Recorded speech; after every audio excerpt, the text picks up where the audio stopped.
બોલો વડવાળા મેડ સ્વામી ગોગા અત્રે ઉપસ્થિત આપણી દેત્રોજ ગુરુ ગાદીના પૂજન્ય મંત શ્રી લખીરામ બાપુ, બાળ સંત શ્રી વિશ્વાસ બાપુ, ઉપસ્થિત સંતોશ્રી તથા આપણા સમાજના આજની સભામાં બાપુનું આમંત્રણ સ્વીકારી વડીલો અને યુવાનો જે પધાર્યા છે એ બધાનું હું હાર્દિક મંદિર વતી અને દેત્રોજ નેહડા વતી હાર્દિક સ્વાગત કરું છું અને નમન કરું છું. તમને બધાને એક વિચાર આવતો હશે કે આ વિચાર વિમર્શ માટેની મિટિંગ અત્યારે હાલ બાપુના બધી જરૂર શું કામ પડી એમ, તો એના અંગે આપણે થોડી ચર્ચા કરીએ. લગભગ તો ધમસીભાઈએ બધી તમને વાત કરી જ કે શું કારણ હતું ને આ બધું છે એના વિશે. હું કાકા અમે ત્યાં દેત્રોજમાં રહીએ છીએ. આ મંદિર તો 85 ગામનું તો ગણો જ, પણ આખા સમાજનું છે. આપણા ટોટલ સમાજની જગ્યા છે, પણ અમે ગામમાં રહીએ છીએ એટલે અમારો ગહારો વધારે બાપુ હારે મન મેળ એમ, અને એક શ્રદ્ધા છે ત્યાંની અમારી. એટલે ત્યાં શું પરિસ્થિતિ છે એ વિશે હું તમને થોડી વાત કરું. આ વિચાર આપવાનું મેઇન કારણ આજે લોંગ ટાઈમ નહીં, બાપુના તો કદાચ મેટ સ્વામી બાપુએ કંઈક કૃપા કરી છે અને એમના મગજમાં તો હશે ક્યારનો કદાચ, પણ બાપુએ આ વિચાર અમારા જોડે ધમસીભાઈ કીધું 28 ડિસેમ્બર એટલે આજથી 20 દિવસ પહેલાં અમને નેહડામાં એમને બધે ઘરે ઘેર સૂત્ર આપ્યા કે ભાઈ હોજે બધા વારું પોણી કરીને મંદિરે આવજો, કોમ છે. નારાયણદાસ બાપુ બધે આખા વાહમાં આવીને કહી ગયા નેહડામાં. અમને બધાને કહે આવું બાપુએ એકદમ ઊભું કર્યું એટલે કંઈ હશે ભાઈ, કોઈનો ગુરુ દવારો જમાડવાનું હશે કે કંઈ એવું હશે. આપણને એવું હોય મંદિરનો કોઈને આ વિશેનો ખ્યાલ હતો નહીં, એટલે અમને બાપુએ બધાને ભેગા કર્યા અને બાપુએ બધાને ભેગા કરી કીધું કાશું 70-80 મોણ હતું, બધું છોકરા નાના મોટા વડીલો બધા હતા એમ. એટલે બાપુએ એક વાત મૂકી કે ભાઈ આપણે અહીં આગળ આમ દર વખત ત્યાં આગળ 4-5 પ્રોગ્રામો વર્ષમાં થાય છે. એમાં દર લગભગ ગુરુ પૂનમ, બેસતું વર્ષ, દિવાળી છે, જન્માષ્ટમી છે અને આ આડી પૂનમી ગુરુ દવારો કોઈ જમાડતું હોય તો આ ઉત્સવો મોટા હોય છે. હવે પહેલાં શું પરિસ્થિતિ હતી ને હાલની શું પરિસ્થિતિ છે જોઈએ તો જ્યારે આ મંદિર આના પહેલાંનું જે બાંધેલું હતું કલ્યાણદાસ બાપુએ મંદિર બાંધેલું હતું, એટલે એ આગળ જગ્યા ઘણી હતી એ ટાઈમે. ત્યારે દેત્રોજ તાલુકા પ્લેસ હતું નહીં, નાનું ગામડું જ હતું. અને ત્યારે ઘસારો હતો એટલે કોનો હતો? આપણા સમાજના કોઈ જોવાનો આવે, મોમેરું આવે, રેલવેના હતા. વ્હીકલો તારે કોઈ મારા જોડે તમારા જોડે કોઈના જોડે નહોતા. અને લગભગ ગઢિયા તાણા આપણા ચાલતી જ મુસાફરી કરતા. જોન હોય તોય ચાલતી જાતી સરપંચ, મોમેરું હોય તોય ચાલતો. રેલવેનો ખાસ ઉપયોગ કરતા એ વખતમાં. એટલે રેલવે સ્ટેશન હતું એટલે એ આગળથી જોન ઉતર, મોમેરું ઉતર, આથી ફખડા બાવાજી ખોલો. એટલે પણ તાણા મર્યાદિત માણસો હતા. આ મંદિરની અંદર બધો ખંટાવ થઈ રહેતો હતો, બીજી પ્રવૃત્તિઓ હતી નહીં. ખાસ માણસોનો જમણવાનું આવું બધું હોય ને એ સવારે જતા રહે. પછી પ્રોગ્રામોમાં એ વખતમાં લોકો આવતા, પણ વ્હીકલ હોત એટલે પાર્કિંગનો એવો કોઈ પ્રશ્ન હોતો નહીં. અને ગામડું હતું એટલે આગળ ટોડાથી આગળ ઘણી બધી જગ્યા પડી હતી. અને હાલ એક પ્રશ્ન શું છે કે હાલ આ તાલુકા પ્લેસ થયું દેત્રોજ, અને એમાં અત્યારે એટલી બધી ટ્રાફિક હોય છે. બીજું કે દેત્રોજ ગામની અંદર અત્યારે 60% બહારના સ્ટેટના માણસો રહે છે. પહેલાં અમારા ગામમાં 7,000, 8,000, 10,000 ઘરનો ગારો મળતો હતો. અત્યારે 15 લાખ રૂપિયા ઘરનો ગારો, 15 લાખ અમદાવાદ કરતા. અને આ એટલો ભાવ છે અત્યારે. અને ભાડું કેટલું ઘરનું? 10,000 રૂપિયા માસિક. અત્યારે ભાડું અમારા જે અમદાવાદ વાળા રહે તો બનાવત કે અમદાવાદ આટલું ભાડું નહીં આવતું, એટલું ભાડું ત્યાં આવે. કાકા કંપની આવી ગઈ જોડે બધી ઠેઠ હતી, ઠેઠ બહુચરાજી હતી. એટલે ભાડા પટેલો એમને એવું કરે, બધે જે મકાનો હતા એ ભાડા બધા કરી. એટલે બહારના સ્ટેટના માણસો આવી ગયા. હવે પાર્કિંગમાં બજારમાં હંકડાશ થઈ ગઈ બહુ. મહેમાનો આવે એટલે અત્યારે તો જેટલા મહેમાન અત્યારે આપણે બહાર જ જુઓ ને કેટલી ગાડીઓ પડી છે. પહેલાં આવું હતું?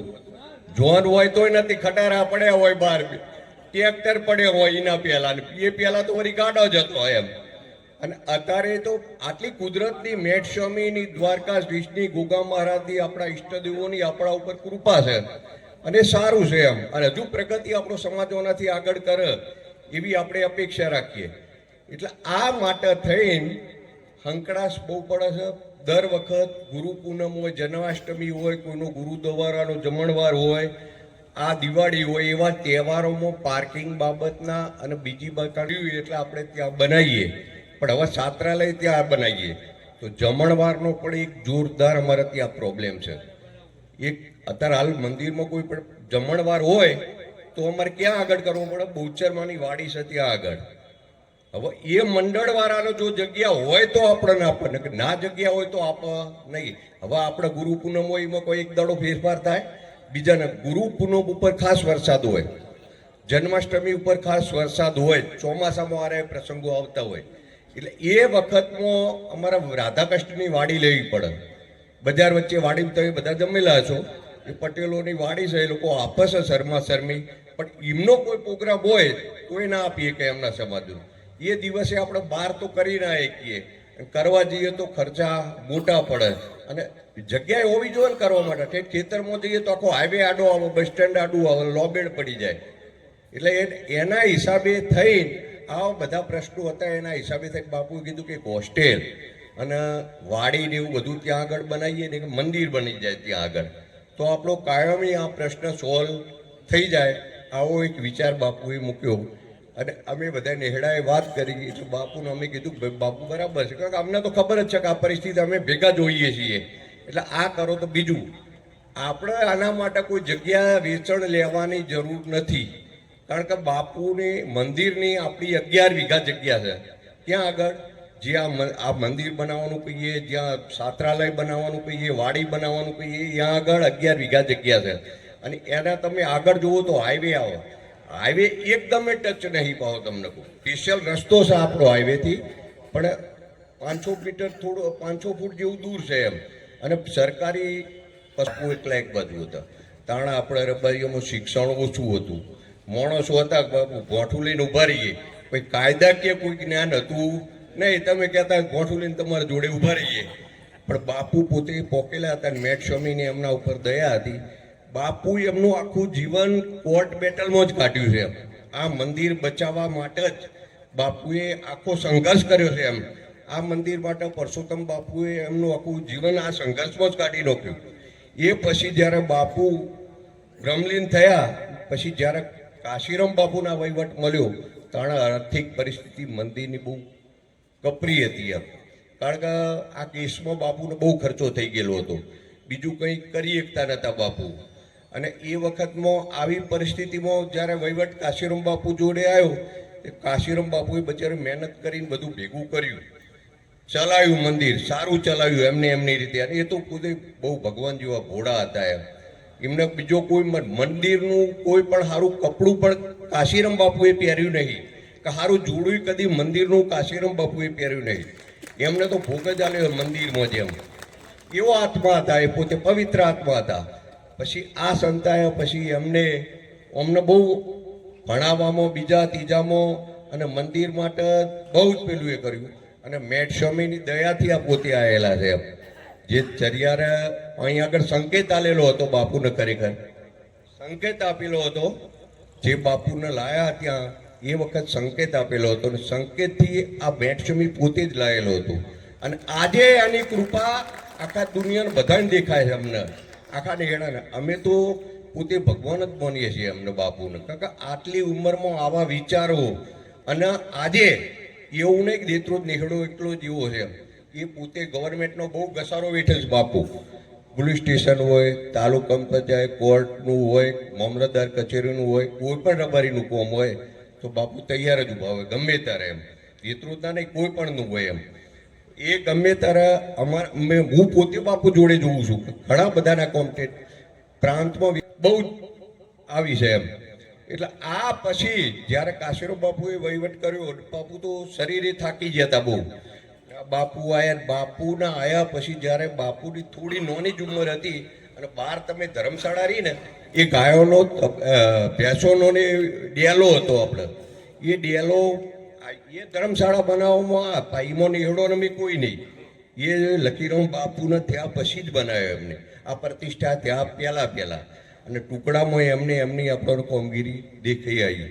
એટલે બાપુ પોતે જે અમે તો નેહડો માનીએ જ છીએ, અમને તો કીધું ને તરત અમે વાત કરી કે બાબુ તમારો જે વિચાર હશે એ મેટ સ્વામીનો જ હશે અને તમે જે કરો છો એ બરાબર જ કરો, પણ તમે આપણા જે 75 ગોમ છે રબારીઓના અને 10 પટેલોના એ ઘેર ઘેર, એટલે બાપુ કઈ અબરો હું ઘેર ગોમે ગોમ જવાની વાત નહીં, મારે ઘેર ઘેર ઉધી જવાનું છે એમ બાપુએ કીધું. ઓમો છોકરા હોય, યુવાનો હોય, 100 વર્ષના ડોહો ડોસી ખાટલામાં પડી રહી હોય એને ખબર હોવી જોઈએ કે દેત્રોજના બાપુ આવ્યા હતા અને આ મંદિર વિશે વાત કરવા આવ્યા હતા. આપણા કોઈ જગ્યાએ એમને કીધું કે આપણે ઉઘરાણું બુઘરાણું અત્યારે કરવાનું નહીં, આપણા લોકોને એક વાત કરવાની છે ને બધાનો મત હોય એ કોમ કરવાનું છે. હજુ કોઈ વસ્તુ નક્કી કરી નથી. આ તમારા બધાનો મંતવ્ય હોય એવું કામ કરવાનું છે, એ જ વાત બધાને કરી છે.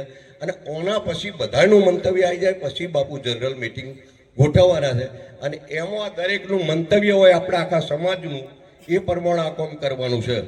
બરાબર? એટલે આ બધા ઉપસ્થિત રહ્યા આયા એ બદલ હું તમારો બધાનો આભાર માનું છું.